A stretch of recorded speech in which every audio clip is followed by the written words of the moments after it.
I just wanted to share a few things I did for my own learning, especially for the children here. So you see, I know you have so many learning aids. Your parents are trying hard. Your teachers are giving their input, supporting you while you're carrying on with your curriculum at school. What I feel, one thing is very important, is your own learning beyond the school curriculum and your school books. Please go beyond your textbooks. So your textbooks have some limits. So when it comes to English learning, you know how important language is all throughout this world. It can take you and help you walk through boundaries, cross boundaries, and go beyond borders, right?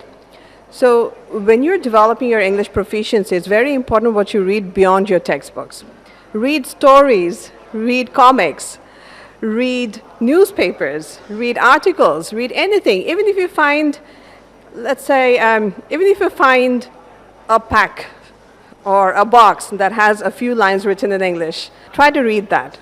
You find a word, you come across a word or a phrase that you're not familiar with, please find out the meaning. You have Google, you have online dictionaries.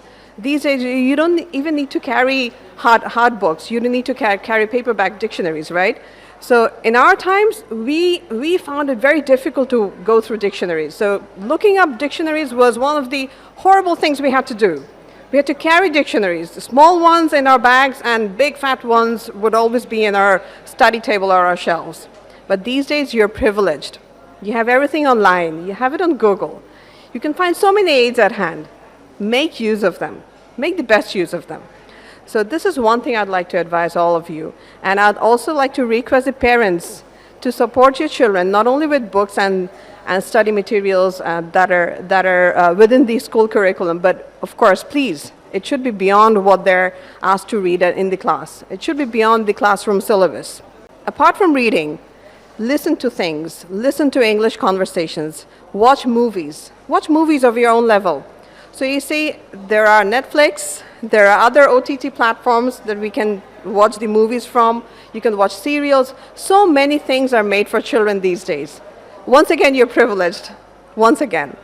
We were not as privileged. So we used to crave to watch English movies for children. But in our times when we were younger, when we were your age, we didn't find them. We didn't have much of them. But you do. So make the best advantage of it. Make the best use of them. There's another thing I'd like to suggest. When you watch a movie, let's say, randomly picking, let's say Kung Fu Panda. So we have 3 episodes of Kung Fu Panda. So if you like one episode, repeat it. I asked my daughter, I have a 11-year-old daughter, I asked my daughter to watch something she likes repeatedly. So when you like something and when you repeat it, you get to learn the lines they're saying. You get to learn the interesting words. Your vocabulary improves. Your phrases improve, right? So that's the advantage of watching the same thing again and again. I have a favorite movie. I believe it was made for children, but it's my favorite movie. If you ask me to rate it out of 10, I would say I'd rate it 9.5 out of 10. I have a favorite movie. I believe it was made for children, but it's my favorite movie. If you ask me to rate it out of 10, I would say I'd rate it 9.5 out of 10. Yes, 9.5 out of 10. And it's a cartoon movie. It was made in probably 1986. It was a Japanese movie. It's still on Netflix. You can find it. I'll tell you the name. I want all of you to watch it. It will teach you reality. It will teach you practical knowledge. It will teach you how to respect elders. It will teach you lessons of life. And it will teach you English. It's called My Neighbor Totoro. Watch it. It's on Netflix. My Neighbor Totoro. If you like it, watch it again. Watch it a few more times.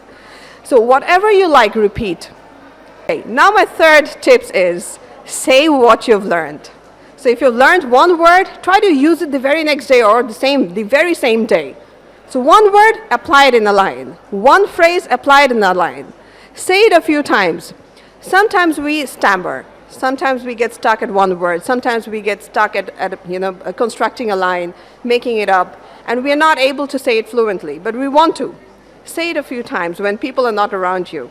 You don't have to stand in front of the mirror. Just be on yourself, say it a few lines, say it a few times. The same line, same phrase, or the same word. Say it a few times, repeatedly and aloud, so that your ears can hear it, so that you overcome the stammering part. So that's all from my side. So one word, apply it in a line. One phrase, apply it in a line. Say it a few times. Sometimes we stammer. Sometimes we get stuck at one word. Sometimes we get stuck at constructing a line, making it up, and we are not able to say it fluently, but we want to. Say it a few times when people are not around you. You don't have to stand in front of the mirror.